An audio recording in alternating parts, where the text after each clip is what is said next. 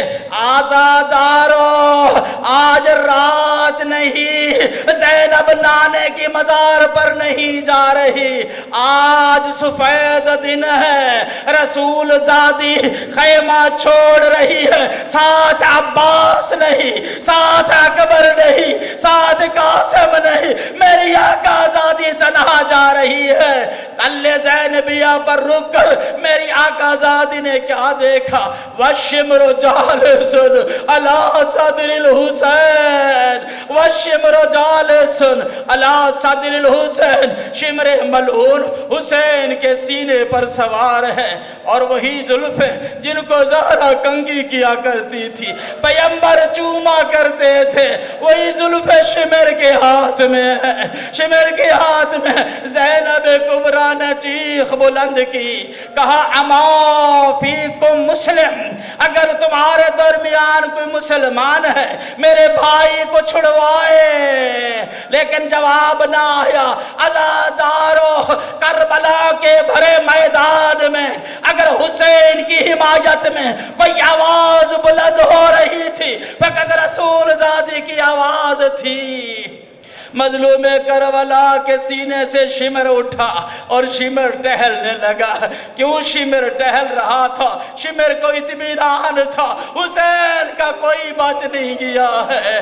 دعا مانگو کبھی کسی بہن کے سامنے بھائی کا قاتل ٹہلتا ہوا نظر نہ آئے، کسی بہن کے سامنے، اور عزت دار بہن کے سامنے، غیرت مند بہن کے سامنے بھائی کا قاتل ٹہل ٹہلتا ہوا نظر نہ آئے، عزادارو شمر ٹہلنے لگا، زینب دیکھ رہی تھی، شمر ٹہلنے ٹہلتے ایک کھنڈا خنجر شمر کے ہاتھ میں آیا، شمر نے دوبارہ رخ کیا مظلوم کربلا کی طرف، زینب کی چیخ نکل گئی۔ کیا کہا زینب کبریٰ نے؟ اللہ کو خطاب کر کے کہا میرے آقا زادی نے، زینب کبریٰ نے عصر عاشور بھائی کے مقتل گاہ میں اللہ کی بارگاہ میں آواز بلندی، پارے الہ زینب کو پیدا نہ کیا ہوتا وَلَمْ أَرَ هَذَا الْمَنْظَرَ، میرے اللہ زینب کو پیدا نہ کیا ہوتا، زینب اس دکھی منظر کو نہ دیکھتی، زینب اس دردناک منظر کو نہ دیکھتی۔ الا لعنت اللہ علی الظالمین وَسَيَعْلَمُ الَّذِينَ ظَلَمُوا أَيَّ مُنْقَلَبٍ يَنْقَلِبُونَ۔ پروردگارہ ہم ان بہتے ہوئے آنسوں کے ساتھ، ان اٹھے ہوئے ہاتھوں کے ساتھ تیری بارگاہ میں التجا کرتے ہیں۔ میرے اللہ اس ذکر کا ثواب جملہ مؤمنین مؤمنات مرحومین مرحومات، بالخصوص حاضرین کے مرحومین، بالاخص علامہ محمد سلیم محمدی کی روح کو ایصال فرما۔ صرف آپ اجازت دیں، ہمارے پاس قاری صاحب ہیں، ایک مرتبہ سورۃ حمد اور 3 مرتبہ سورۃ توحید کی تلاوت اپنے خوش الہان لہجے میں وہ تلاوت کر لیتے ہیں، اس کے بعد ہم دعا مانگ لیں تاکہ ایک ختم کا ثواب بھی مل جائے۔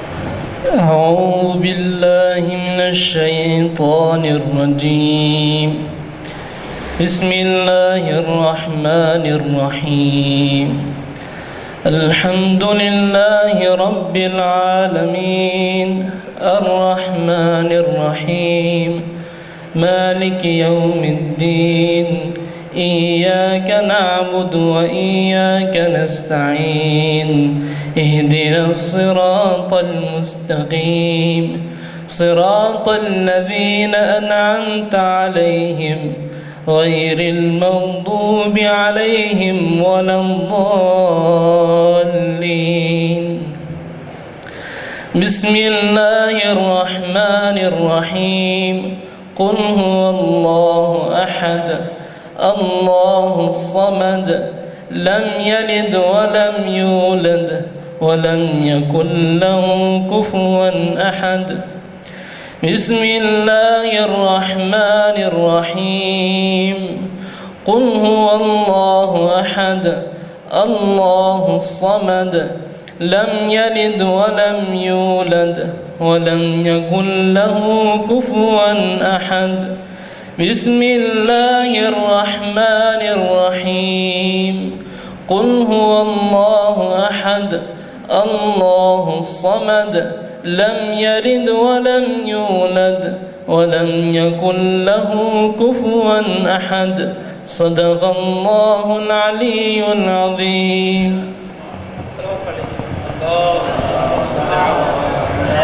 محمد پروردگارہ محمد والے محمد علیہ السلام کے صدقے اہل ایمان نے جتنا درود شریف پڑھا ہے، قاری صاحب نے قرآن مجید کا ختم پڑھا ہے، میرے اللہ محمد والے محمد کے صدقے اس ذکر کا ثواب، ختم قرآن کا ثواب، اہل ایمان نے جو درود شریف پڑھا ہے اس کا ثواب، اور سال بھر میں جتنے بھی کار خیر انجام پائے ہیں بحق محمد والے طاہرین کا ثواب، میرے اللہ مرحوم علامہ محمد سلیم محمدی صاحب کے روح کو ایصال فرما، میرے اللہ ان کے درجات بلند فرما، اعلیٰ علیین میں بہترین مقام عطا فرما۔ وہ ایک عالم بعمل تھے، حج و زیارات کربلا معلیٰ نجف اشرف قم میں کافی عرصہ رہے، مشہد مقدس میں کافی عرصہ رہے۔ میرے اللہ محمد و آل محمد علیہ السلام کے صدقے ان کے تمام تر اعمال حسنہ کو اپنے درجہ مقبولیت پہ فائز فرما۔ میرے اللہ محمد و آل محمد کے صدقے اس کی قبر پر خصوصی رحمت و نعمت انعام و اکرام کا نزول فرما، ان کے درجات عالی ہیں متعالی فرما، اور پروردگارہ ان کی قبر کو بہشت کے لیے دروازہ قرار دے۔ میرے اللہ محمد و آل محمد کے صدقے لباس بہشتی سے مزین و منور فرما۔ میرے اللہ محمد و آل محمد کے ساتھ محشور فرما، محمد و آل محمد کی شفاعت نصیب فرما، لوائے حمد کا سایہ نصیب فرما۔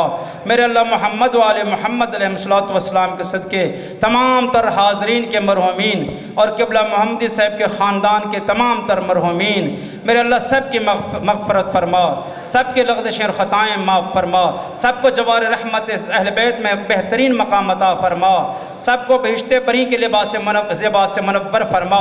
پروردگار محمد و آل محمد کی شفاعت نصیب فرما، سب کو لوائے حمد کا سایہ نصیب فرما۔ میرے اللہ محمدی صاحب کے پسماندگان، ان کی اہلیہ اور ان کے بچوں کو محمد و آل محمد کے صدقے ہر قسم پریشانی سے محفوظ فرما، ارض اور سماوی بلیات و آفات سے محفوظ فرما، شر جن و انس سے محفوظ فرما، شر اعداء و شر حاسدین سے محفوظ فرما، انہیں حلال رزق وافر عطا فرما، ہر قسم پریشانیوں سے محفوظ فرما۔ میرے اللہ محمد و آل محمد علیہ السلام کے صدقے اس اجتماع میں جتنے بھی مومن موجود ہیں میرے اللہ سب حاجات لیے ہوئے ہیں، سب کے حالات سے تو باخبر ہے، سب کے ارادوں سے تو آگاہ ہے۔ پروردگارہ تمام تر اہل ایمان کے حوائج شرعیہ پورے فرما، سب کے نیک ارادے پورے فرما، سب کے لغزش و خطاؤں کو معاف فرما۔ میرے اللہ ہم سب پر اپنی رحمت و نعمت کا نزول فرما، سب کے گھروں میں خیر و برکت کا نزول فرما، اگر کوئی پریشان ہے پریشانیاں دور فرما، مقروضوں کے قرض ادا فرما، بیماروں کو شفائے کامل عطا فرما، ناحق قیدیوں کو قید سے رہائی عطا فرما۔